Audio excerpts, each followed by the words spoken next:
Goodness. It's dangerous to podcast alone. I'm your 6 out of 13 bosses host, Madelyn. I'm your, I have a single weak spot host, Emma. And thanks for tuning into the show. It's a side quest this week, and it's Emma's turn. It's what I think of as week 4 of the Talk This cycle. Yeah. And so it's Emma's turn to pick what we're going to be talking about for this week's side quest. So you might have already guessed it from our nickname intros. That's always the little, expert mode for you all. Or the expert mode is really, did you read the title of the episode? But Emma, what's the podcast about this week? This week we're going to be talking about boss fights in games. Not when you fight your boss. There are probably a fair number of those, too. You're right. There might be some video game boss fights that are literally fighting your boss. It's true. The Yakuza boss fights are usually like all 3 meetings in one. It's like, it's a video game boss fight. You are fighting a crime boss. Also, that crime boss is your boss. Yeah, that's true. Really hits the whole spectrum, and that's why Yakuza games are good. I suppose what you could have meant was like a Smash Brothers tournament. Smash Bros. It's embarrassing that I call it Smash Brothers sometimes in my head, right? But the Smash Bros tournament where you and your boss are literally fighting. There's a lot of complicated dynamics probably to that. You're right. But we're not talking about how to navigate a social situation where you're fighting your boss in a Super Smash Bros tournament.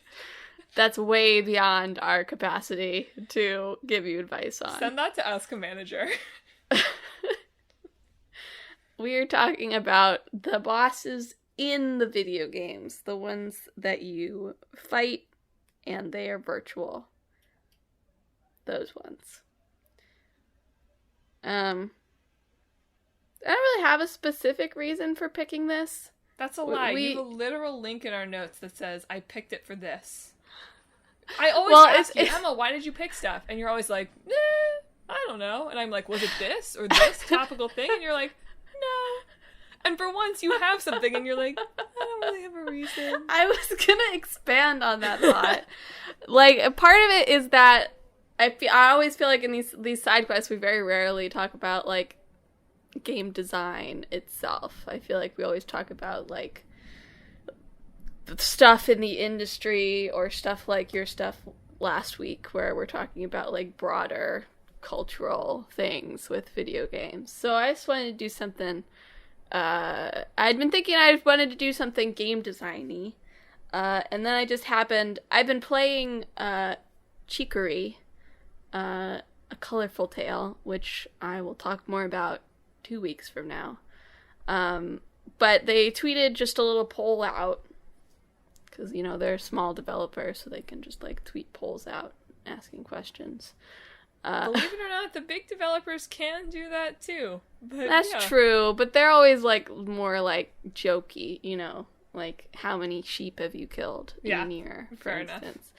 And this one was just asking, like, how did people feel about the boss fights in Chicory? Because it does have boss fights, and at least so far, and I'm, like, 4 chapters in now, that is the only combat-like thing that happens in the game, is the boss fights that close out each chapter. I didn't answer it because I hadn't finished it yet, so I didn't want to, like, pollute the data with, like, my non-complete opinion. Yeah, you're right. On this ultra-important Twitter poll. Exactly. You would have ruined the integrity of the data, exactly. So I'm glad you withheld judgment.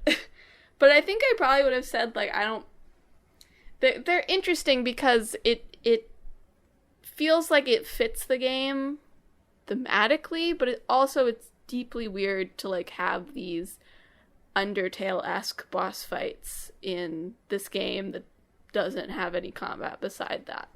And I don't feel like I mechanically engage with them very interestingly. I just spam Paint Bucket and sort of randomly run around the screen until it's over. So while I see, like, the thematic importance, they're not actually very interesting to play, I guess. So I kind of just wanted to talk about, like, you know, what makes a good boss? Do video games even really need bosses to begin with? Yeah, stuff like that. So should we start with the history of bosses? Sure. I'm going to talk about the history of bosses. So at some point, way back in human history, someone decided there would be a hierarchical work structure, and the concept of the boss was created. I did see a tweet the other day that was like, in video games, the ultimate evil you must defeat is called bosses. And then it was like, Marx says, go on.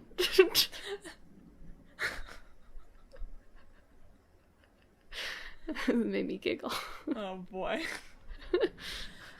So really the history of this in video games, there's not a clear answer as to where the consensus came that like climactic or especially difficult fights with sometimes literally larger enemies in games were going to be called bosses. It's really unclear. I mean, of course, not that there was like someone speaking it down from on high that we shall call this boss.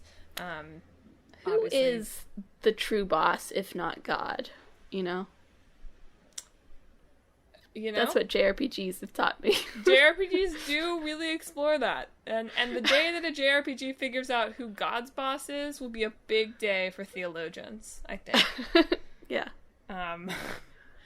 But video game, the you know, collectively, the seemingly agreed upon first boss in a video game was in a 1975 game called D&D. It could not actually be affiliated with Dungeons and Dragons. It is not a Dungeons and Dragons game. But from what I've read about it, it is a lot like Dungeons and Dragons, or at least sort of tied to Dungeons and Dragons. And so I think it's the golden something is the boss that you fight in that game. And all the various, like a lot of video game journalism sites have written articles at various points about like, where did this come from, this name boss?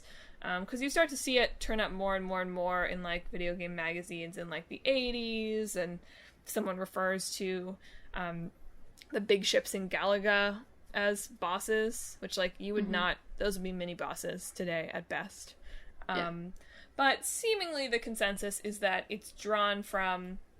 Well, okay, what I think makes the most sense is that it's drawn from role-playing games like Dungeons & Dragons, where you do have, like, kind of a big enemy that is literally the boss of the minions.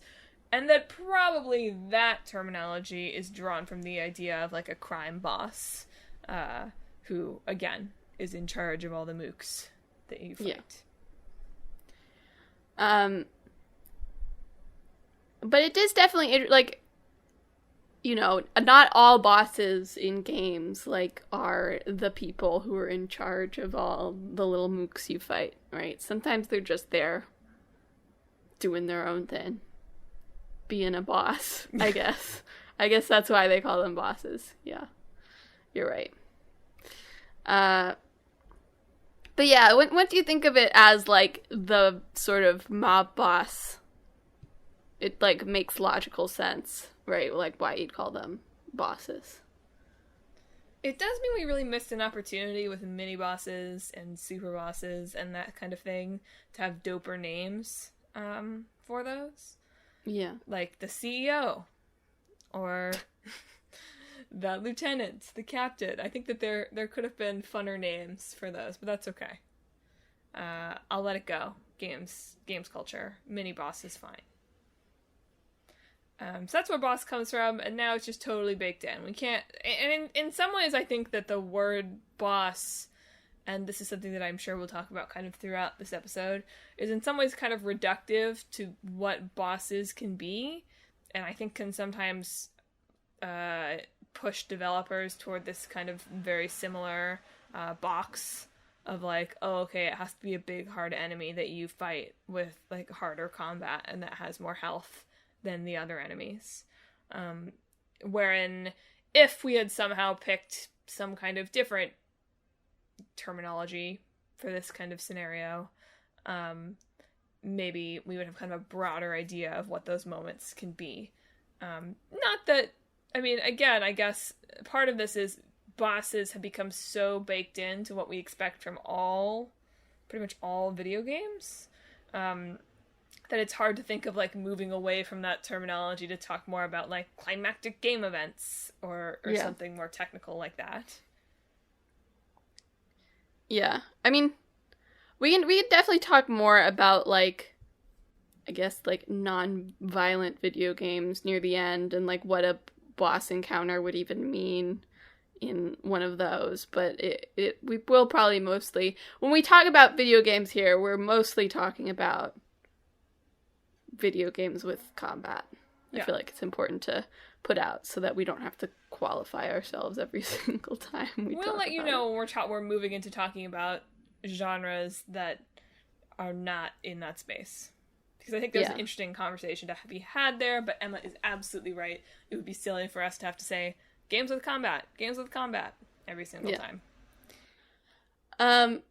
But boss fights definitely feel like that kind of one of those things that have become, like, conventions that, like, are just there. Like, I think about, there's another thing that I know gets a lot of discussion recently in terms of, like, how should you do this now, is, like, random enemy encounters, which was something that was implemented, like, so that there could be less pixels on the screen at any one time, basically.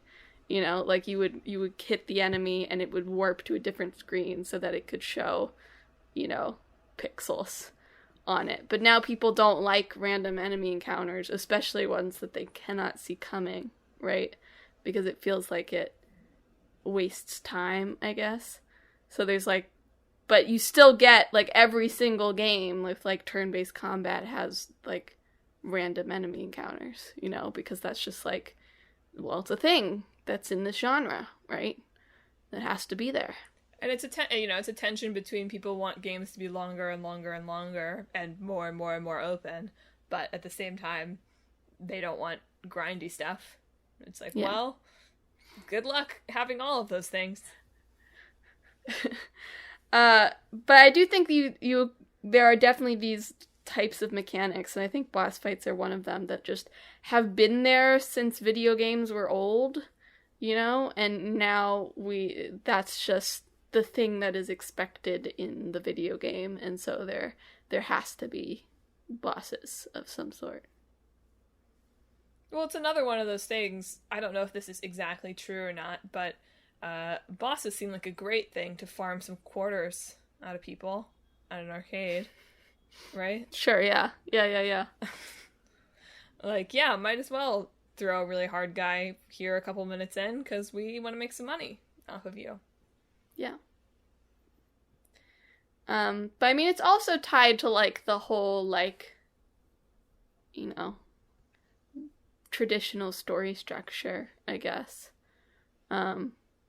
Especially if you think of, like, each, like, level you might have in a video game as, like, a story, right? You have, like, your rising action at the end. You want to have, you know, the big climactic moment, you know, where you fight the boss, and then there's, like, a little bit of falling action and resolution from, like, the whatever the kill sequence of the boss is, and then whatever comes after, you know? So in some ways it's following just that traditional, like, hero's journey structure, I guess, or plot structure, and just tying that to the actual playing of the game.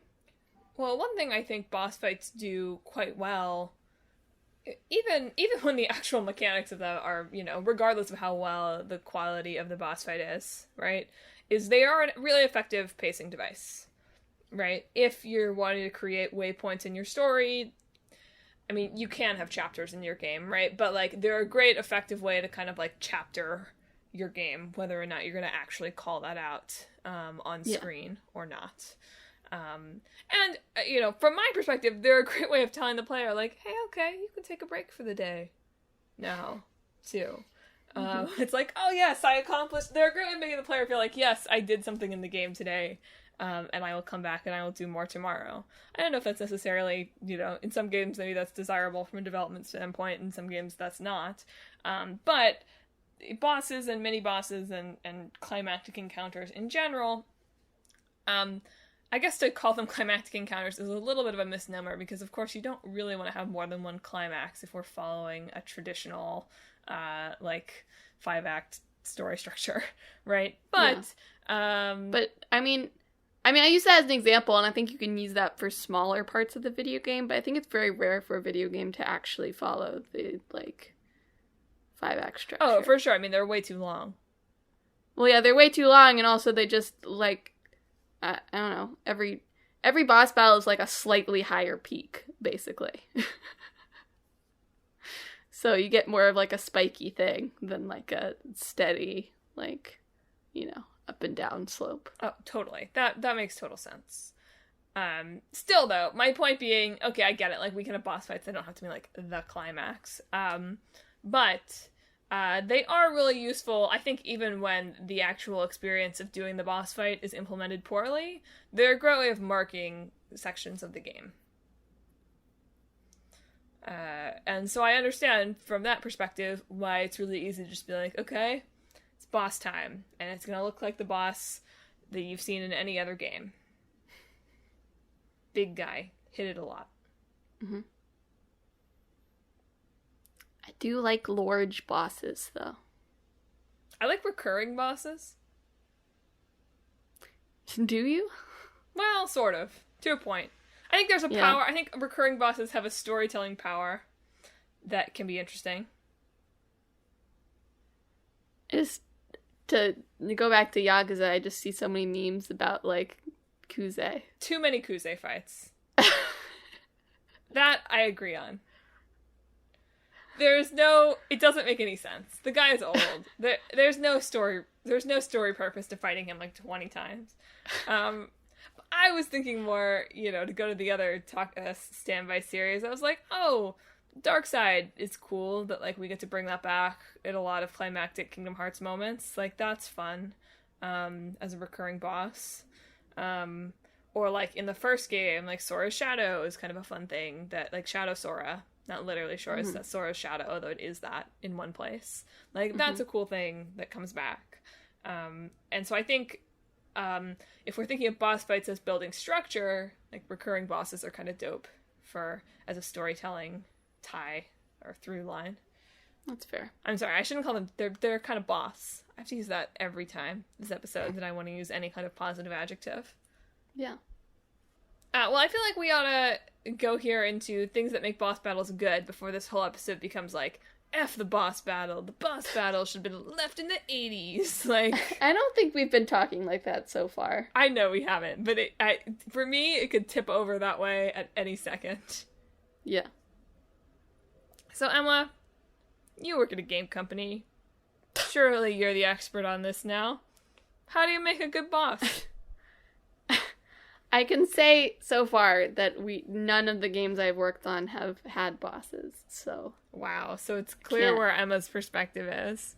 Emma's not at work being do you think we ought to have a boss in here? Do you think there ought to be a boss fight? No, I'm not at work doing that. That's correct. It's a shame. I don't think any of the stuff that we're working on would appreciate boss battles. Incorrect, but okay. All games need bosses. Okay. Consider whether anything you're working on would be better with 10 bosses at the end. Answer, it would be. Everything is. We've talked about what's good about bosses. They serve really well as chapters. They serve as a way to close something out, whether it's an area or a plot line or a new mechanic you've just learned. They can be very spectacle-y in a way that a lot of grunt enemies can't be, right? So they can have special things that they do that are cool looking, as well as combat-y or whatever. So yeah, there's plenty of good points about bosses. You didn't answer my next question, which was, how do you make a good boss? Did you ask that question already? I guess it depends on, like, your goals there, right? My goal is make the player have fun. And like my game. Give me 100 on Metacritic. There was one article on Gamasutra from a Ratchet and Clank designer that was talking about some of the bosses he had worked on there, as well as like other good examples of games with good bosses. And he was talking about how like you should have like boss battles should be a reward. It shouldn't be something that you dread. It should be something you look forward to and a goal that you strive to get to. Hence why they work well as endpoints. And they can either be a way to like talk about your mastery of the game in terms of its mechanics, or it can be a way to like either introduce or relieve narrative tension as well. So they were talking about designing a boss and starting out by asking yourself like, what skills do you want to test? What challenges would test that skill?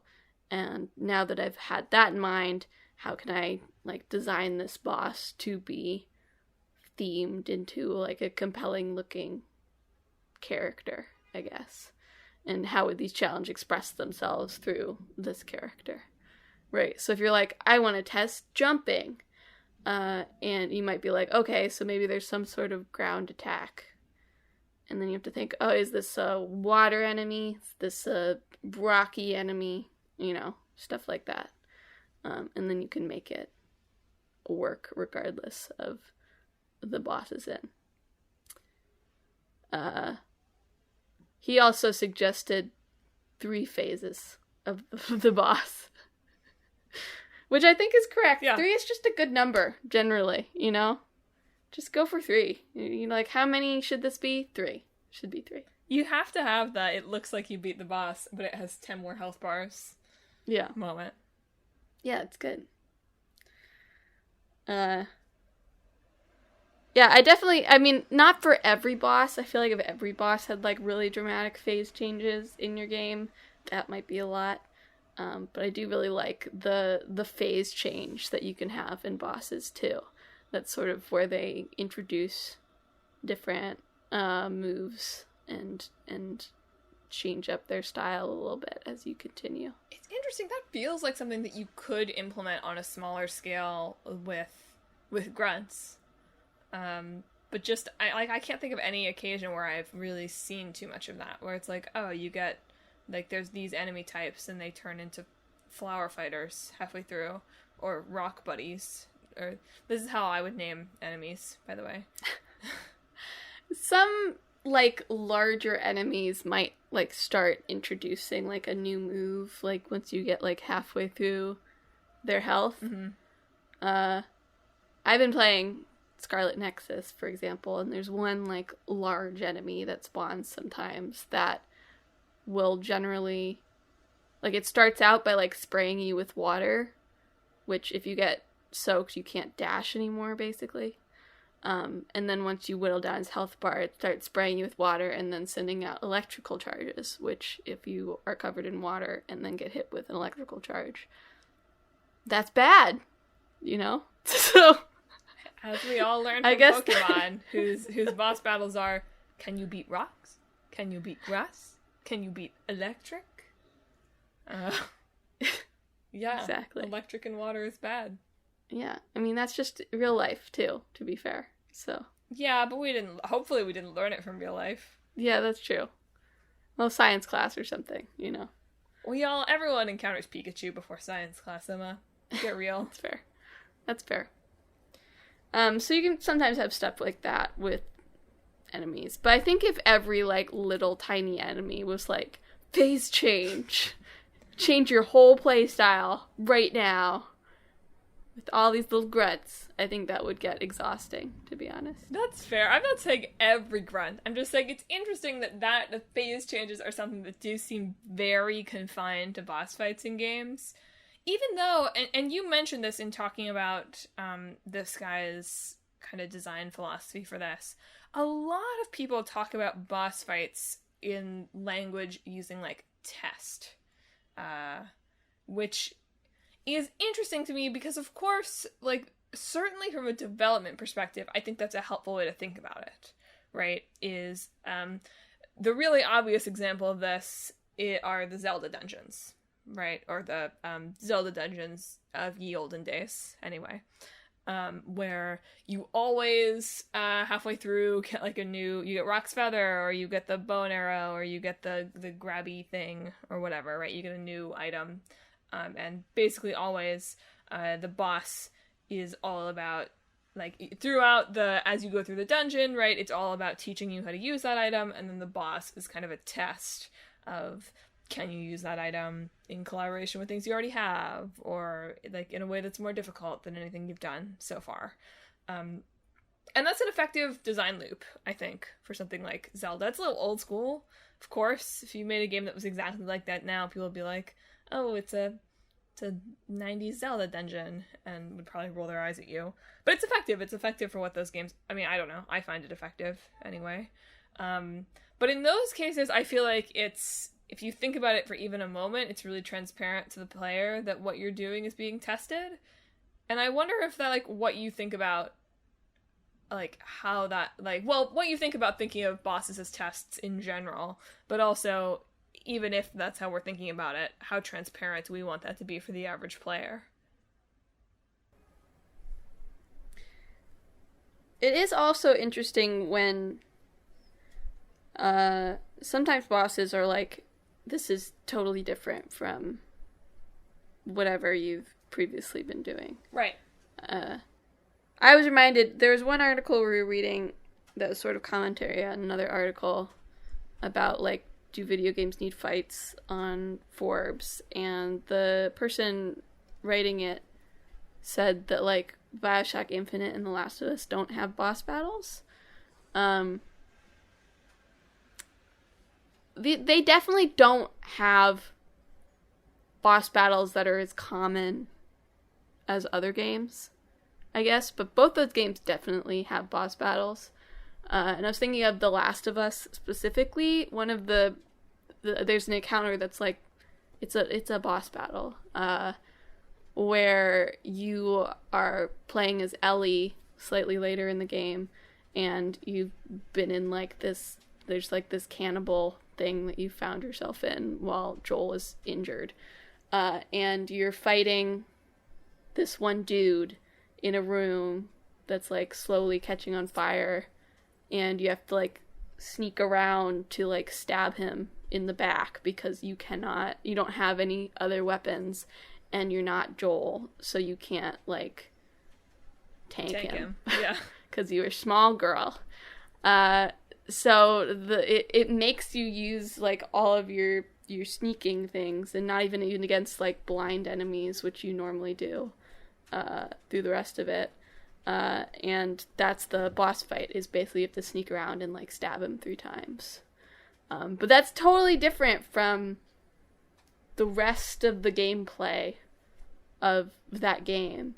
And that's kind of what makes it stand out, is, like, that's clearly a boss encounter, even if, like, it's not as traditionally, like, this is the boss, you know? I don't know, the game's final fight with the skyscraper tall zombie is, like, pretty much the obvious boss battle, right? That's how The Last of Us ends, right? Gigantic zombie that you fight. No, actually. But there is the other boss battle, I would call it, is when you first get introduced to the bloater type enemy. Where it's just, like, you and the bloater in a gym, and you have to defeat it by using all of your Molotovs, basically. So that is very traditionally boss battle. It's like, here's big zombie. Fight it. You know? Yeah. it's interesting also, a lot of these articles that we read. So, Emma, what you're describing here in The Last of Us, where, I mean, maybe this is less true with the bloater. That sounds to me to be a little bit more like, this is classic and building on what you've learned. But in sort of more like 80s games or arcade games, right? I was just hating on this as like quarter farming, right? But getting to a boss is really is kind of a reward for you've ground through the like pretty boring, I mean, whatever, it's a video game, so like hopefully it's not boring you, but like the pretty formulaic, dungeon crawling or hopping over the barrels or whatever. And then you get rewarded with a part of the game that's like, this is different, and there's a new interesting mechanic, and the enemy is big and cool, and it's different from the rest of the game, and that's why it's fun.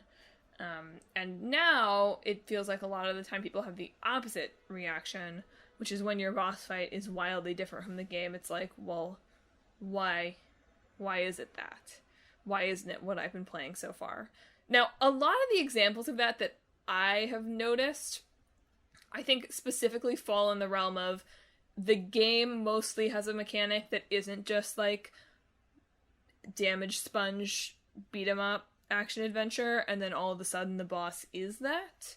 I've seen fewer responses to kind of, more like that Ellie fight where it's like, oh, okay, the game like has some stealth, but is mostly not that. And now you have a fight that's like that.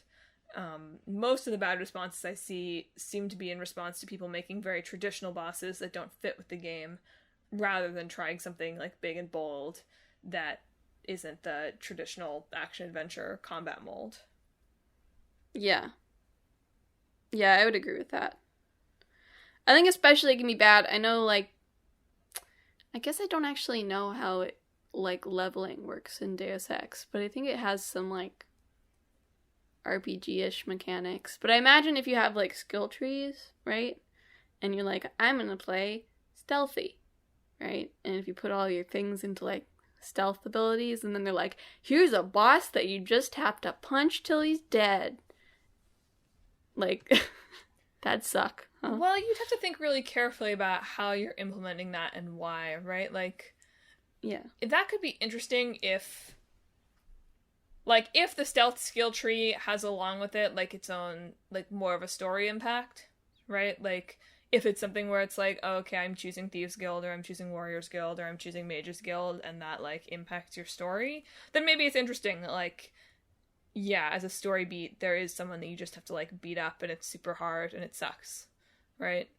But I totally agree that if it's just like, oh, you have playstyles that you can choose from, it does sort of feel like you should not be designing bosses that will punish people for that unless you have a real point in doing so. Like, maybe if your stealth skill tree is tied to you being a bad Jedi, right? Like, maybe then it's okay to be like, oh, okay, this is going to be harder for you because you've chosen an evil path. But outside of, like, those situations are not super common in games, I don't think. And agreed. Like, having punchy boss when you could decide to be magic or you could decide to be stealth, like, 100% sucks. Yeah. The other common one I see come up is the Joker in one of the Arkham games. I don't remember which one. But basically he just, like, is there sort of in the shadows, like, tormenting Batman through the whole game in sort of like a horror-esque type of way. And then at the end he turns into Big Joker, and you gotta fight him. And people found that sort of underwhelming to, like, what the Joker had been built up to. And it sort of reminded me of, like, modern Resident Evil has all of these, like, stalker-type bosses, right? That sort of follow you around and try to kill you, but you really can't do anything about them, right? Like, you just have to kind of avoid them, and you can maybe, like, drive them off for a while, but you can't actually really defeat them. So it kind of reminded me of that, and I'm pretty sure Mr. X isn't actually a boss fight in Resident Evil 2. Like, you just avoid him the whole game.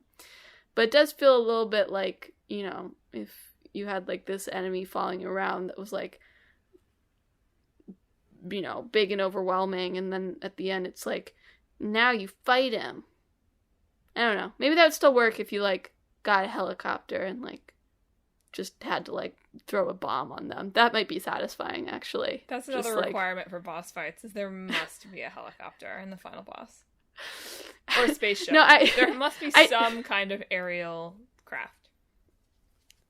Yeah, I take it back. I think that Stalker-type bosses are most satisfying to defeat if they're just, like, you get very powerful weapon and use it on them, and that's done. I think if they're, like, it's been following you around, but now you've got, like, 10 Molotovs, and you just toss them all at the enemy, that's maybe a little less, like, Well, at which point it's not really, like, I think what's satisfying about it is there a way for the game to turn it into something that isn't a boss fight? Basically. Yeah, that's true. If the point of this is, I mean, in Resident Evil, it's like, we call them bosses, right? And of course, like, they will kill you if they catch you, right? But in some ways, I think we mostly call them bosses because they have, like, fun character design. And they're really environmental hazards that are just, like it's not scary. Like, an environmental hazard isn't scary, right? Like, that's not, like, a horror term to use. But they certainly aren't bosses in the sense of, like, we refer to boss fights. They're bosses perhaps more in the more literal sense of maybe they are the boss of this area. Yeah, that's true. But that's interesting to me because that is a really, like, a common scenario where we refer to things as bosses that are really not inside that usual box, where we really are using the word boss to mean more what it actually means. Yeah.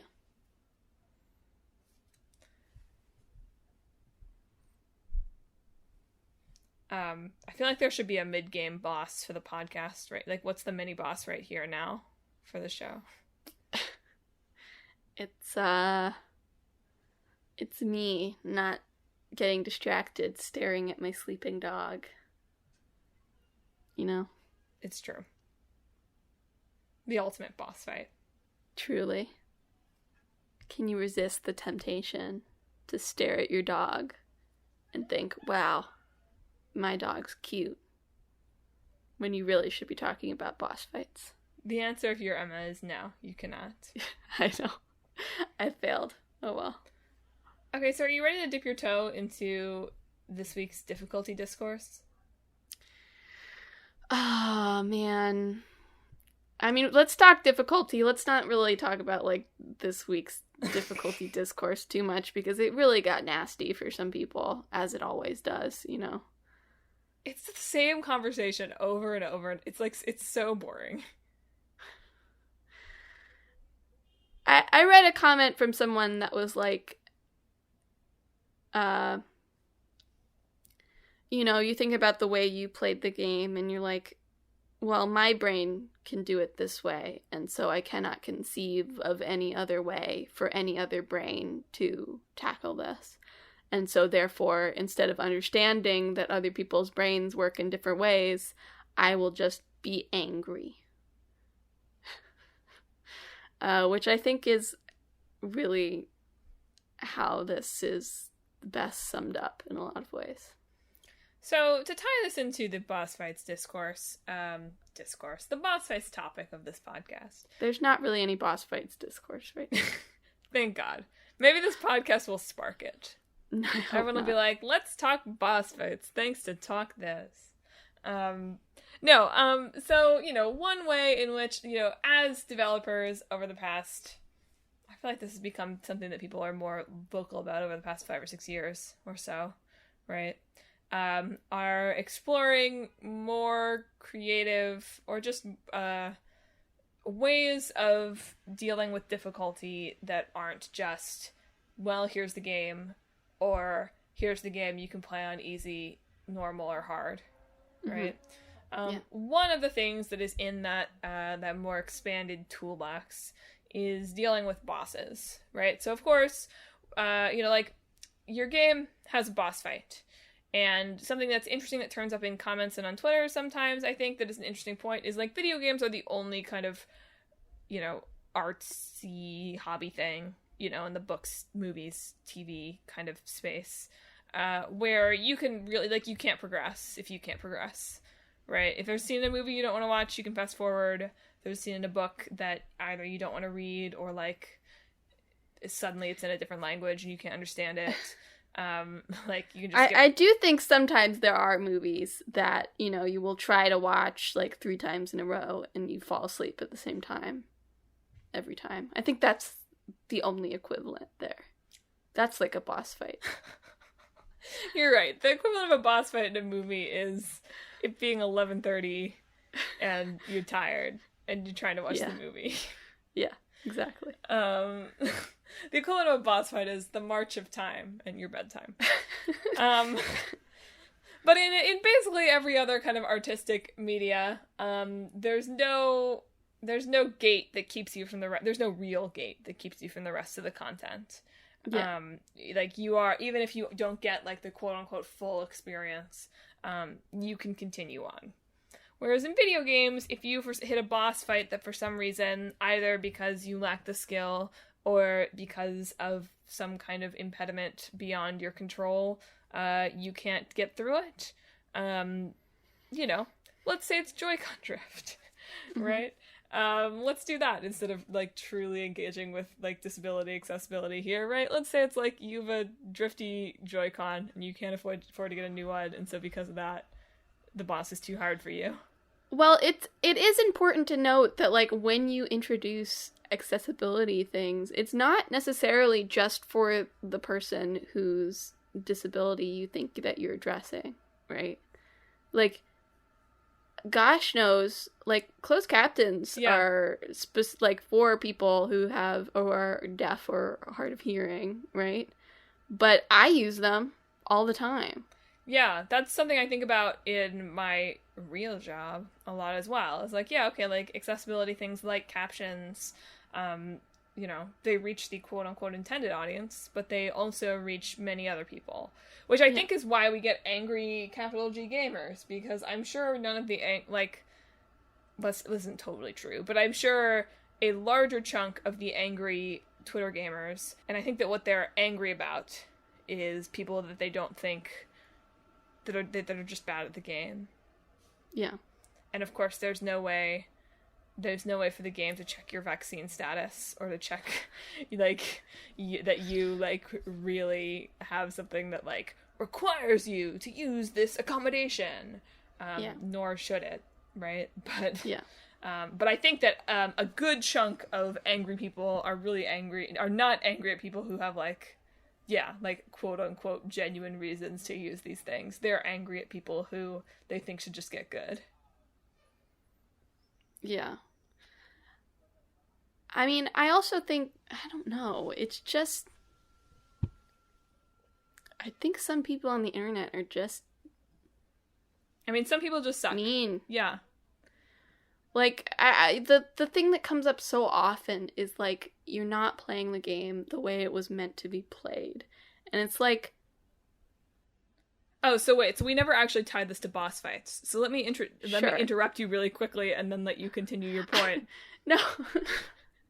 It was just gonna be a quick thing of saying, like, you're not playing the game the way it was meant to be played, but, like, the developers put this feature in. It's not like the feminists broke in to the office and was, like, programmed in the easy mode right before the game shipped. You must put this in so that your girlfriend can play it.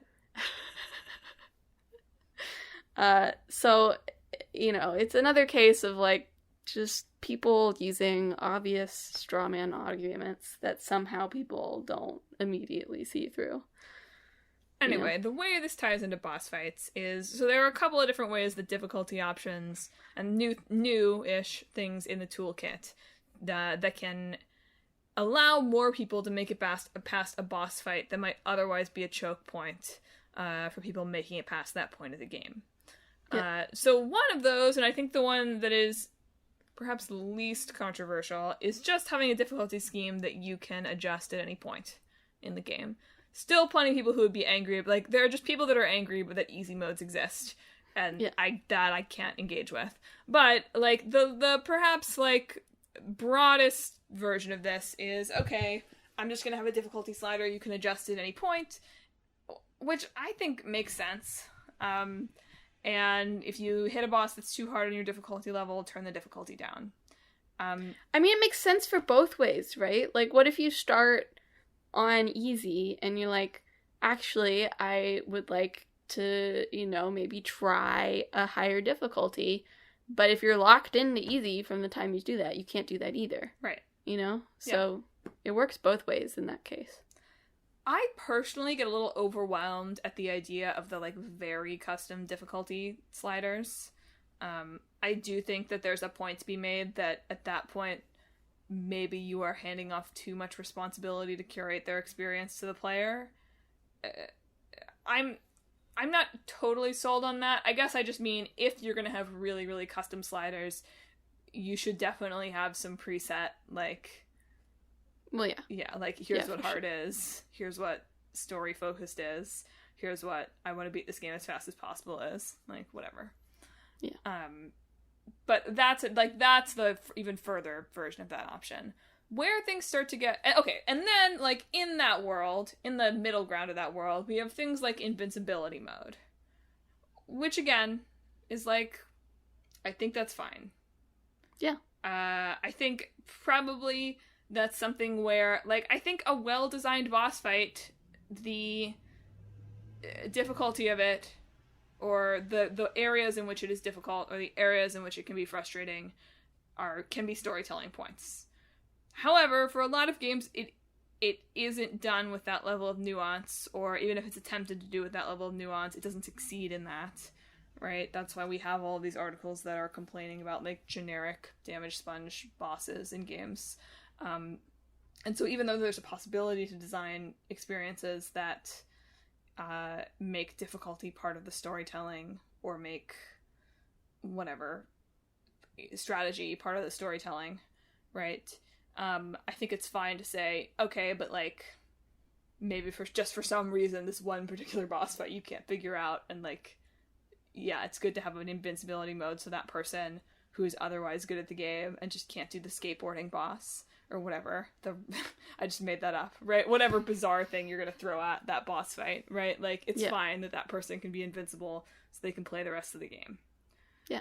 Where I think it starts to get weird for me is the ability to skip bosses.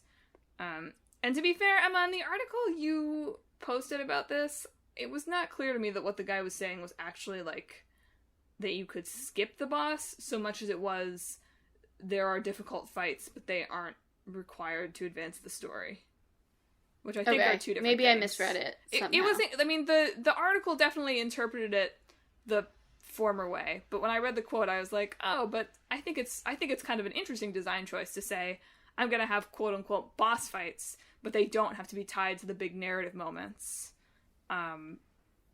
Those almost become, secret bosses, although in this case they would not be secret, and that I think is interesting. I'd be interested to see someone explore that. But it's the latter, the idea of, like, you can just skip a boss, where I do find myself, unfortunately, starting to be like, well, but, like, are you really playing the game at that point? I don't think it's a matter of, like, are you really playing the game? I just think it's clumsy on the developer side when, I don't know, I think invincibility just solves every issue. Yeah.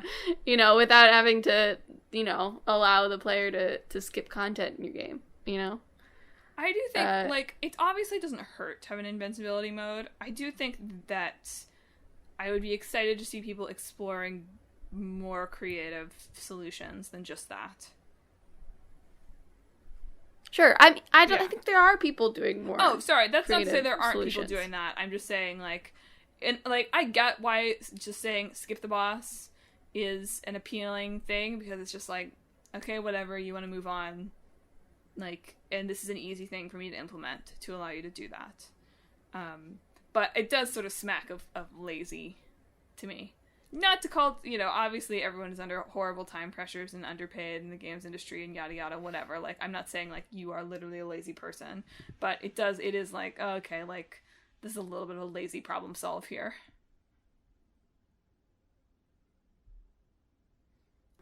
Yeah.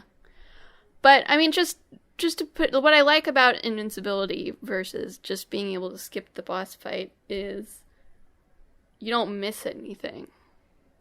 Right?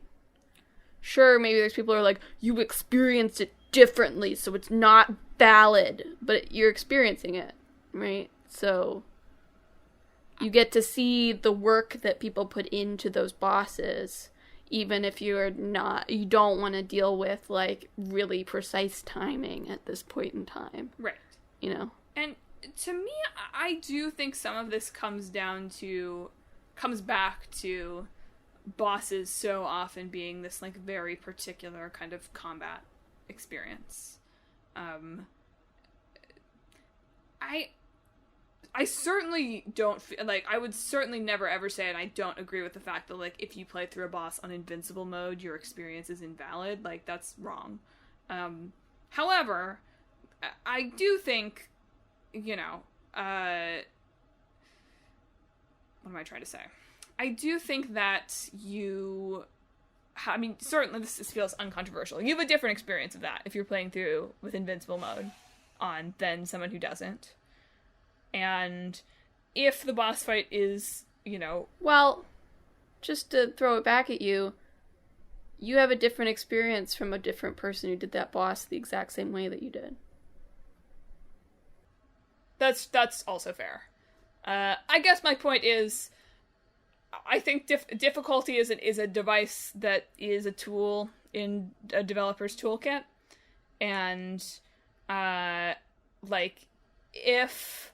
you know, you're using the boss as a, like, okay, it's building on what we've been doing and it's a little bit more difficult than what you've been doing so far in that kind of, like, paradigm for bosses. Like, yeah, maybe the impact of it is different if you change the difficulty at that point. But I don't think that's on the player necessarily. I think that's on the developer for creating something that made you do that. And every game can't... I mean, I'm sorry, this is, like, getting confusing. But my point being that you should create a game where as few people who are otherwise good at the game have to turn on invincible mode at your boss as possible. Sure. Yeah. But the reason these things are important is because you want people to play your game. And it's entirely impossible to design something that everyone is going to have the same fun experience with. It's not possible. Right. But I think that's fine. That's why you introduce these things that you can toggle on and off, right? Because some people are going to go into the boss, and it's supposed to be like, you know, this big cool thing, and instead they're bashing their head against the wall and despising your game for 2 hours because they can't do anything about that. Whereas if you give them options when they're like, okay, my brain does not work with this, then they can get past it, and they're not just, like, stuck dropping your game because they can't do it. No, we're on the same page about that. I guess my point is, the more ways you have to customize what is difficult, and so now I'm overwhelmed by difficulty sliders. But maybe that's what I'm saying, is that, like, even if your only option is, you know, normal, easy, invincible, there's probably more interesting things you could be doing, or, you know, hard, normal, easy, invincible. There's probably more interesting things you could be doing to... Well, I don't know if that's even the case in Psychonauts 2. This is not specifically about Psychonauts 2 for me. Okay, but I'm just saying, that's not necessarily what people are offering. Right. In fact, if there is an invincibility mode, usually there's tons of other options, has been my experience with finding it in the game. Totally. We're on the same page. Yeah. You did make me forget what I was going to say, though, so... Skipping bosses is bad. That should not be your solution. If your bosses are so inessential that they can be skipped, you should take another few steps back in your planning for this game. Yeah. That's my hot take. What I think about is, like, the cutscene movies of Days and Recoded, and I'm like, that's what you're doing to your game. Basically. It's like, go fight that thing, Roxas. Fade to black. Oh man. You Good job. You did it. It just feels weird from a storytelling perspective. But there have been a lot of bosses where I have changed the difficulty to easy, because I am old. And I'm not willing to spend that much time on a boss anymore, unless it's, like, optional. Well, I just feel like grindy bosses are dumb. Like, not even grindy bosses. Sometimes I just can't do it, whatever the mechanic is, so I turn it down to easy. Like, on Chicory, it gave me the option to turn up the amount of hits I could take before I die on the boss battles. And I was like, yeah. Because, like, in Chicory, I'm not going to force myself to do these, like, boss battles because I need to, like, show that I am good at video games, you know? Right, and that makes, I think, I mean, not to say that doesn't make sense for any given boss battle, but I think particularly for a game where the bosses are like, this is a combat thing that is totally separate from everything else, that makes a ton of sense. And I think that makes a ton of sense in any, like, you know, usually that situation is the boss is a combat thing that's unlike anything else. But it could be like, oh, the bosses are a rhythm game and nothing else is a rhythm game. Or it could be the bosses are Cooking Mama and nothing, I mean, in a Talk This mashup, who knows what the boss battle situation is going to be. And so in those cases, it's like, yeah, like, that's not necessarily what you came here to do. The boss fight isn't necessarily building on what you've been doing up to this point, and when it is something completely different, that's not always, like, what you're here for. Or even if it is what you're here for, it's just at the wrong level for where you are as the player. Like, there are plenty of games where I'm excited to be like, well, I don't know. I don't love repeating things, so this is a little disingenuous. But there are some games where it's like, no, like, I want to get this, I want to figure this out at the difficulty that I'm at, and there's a satisfaction to that. Well, I think about, like, the difference, like, I got really into the data battles bosses in Kingdom Hearts 3. Not on, like, Critical or anything, just on, I don't remember what it was on, Proud or Standard, something like that. So I'm not totally into them, but I got very into them. But, like, if those bosses had been in the actual game, dear God, I would not have been into them. You know? Well, the mouse wouldn't have allowed that. The mouse would have been like, but you know what I mean. Game. You know, like, have as many, like, really difficult, like, side bosses as you want, you know? Go crazy wild. But if it's, like, blocking my progress to see the rest of the game, I'm probably going to take whatever options that you have given me so that I don't have to do that. Just to throw on one more thing, both on difficulty and the fact that Dark Souls stuff is mostly just a lot of bosses. Everyone who's like, you know, the hardness is the essential to the experience, I feel like actually does those games a disservice also. Because those games got vibes, you know? They got lore, they got cool stuff. I don't know, like, if I had... The hardness is a marketing ploy, really. Yeah, like, if I had options to make Dark Souls less difficult for me, I would play those games. They seem cool, you know? But I'm just not willing to do that to myself, because I know that my brain wouldn't enjoy it. Candidly, I think of that as, like, important for, like, when, you know, people change things on a boss. Like, you don't have to be into every single aspect of a game to want to play it or enjoy it. And I feel like, you know, saying that about a game, saying, like, oh, if you can't experience it the exact same way as, like, everybody else, or even the exact way that the developer intended you to experience it, I think that just does a disservice to games that are cool in multiple ways, you know? And I think importantly, the kind of disingenuous argument that, like, comes against that is, like, that does not mean that all games have to be for everyone. Like, I think it's fair to say, like, maybe eventually your game should be discouraging someone from playing who, like, just, like, absolutely does not enjoy anything about your game, right? Well, sure. But like, I feel like that's the fake argument that goes on. It's like, not all games have to be for everyone. And it's like, well, of course they don't. But it's silly when the boss fight is, 10% of the game. If you like the other 90%, that's more than you like most TV shows, probably. You watch those. So, it's just like, there are just different things that you can be different levels of good at.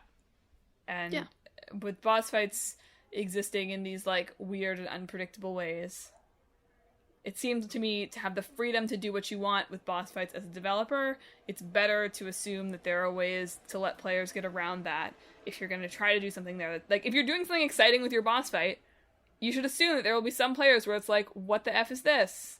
I can't do this. I was good at the rest of the game, and now I can't do this. And, like, that's cool. That's a cool thing to be able to do, that you're doing something so different there that it's like, whoa, this is so different, but it works. But also you're going to leave some people behind, and so, like, that's fine.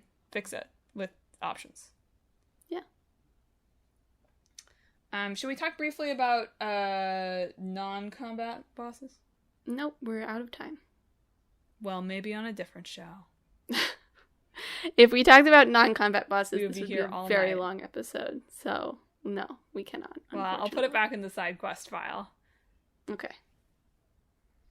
But suffice it to say, can a boss not be a boss? Probably. Yes. In some ways, yes. In other ways, maybe we should have a different word for it, but yeah, it's still a boss. Yeah.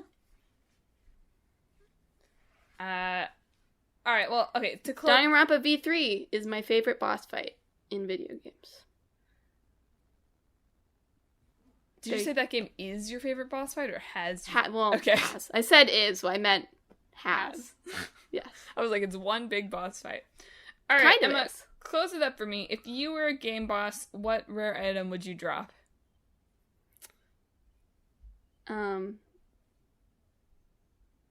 Plastic bags. What? For picking up poop. That's what I carry most often. Emma's the secret boss in Nintendogs. And you? Well, I don't know how to top bags for picking up poop, to be honest. I would drop, like, all of my dirty laundry that I never do.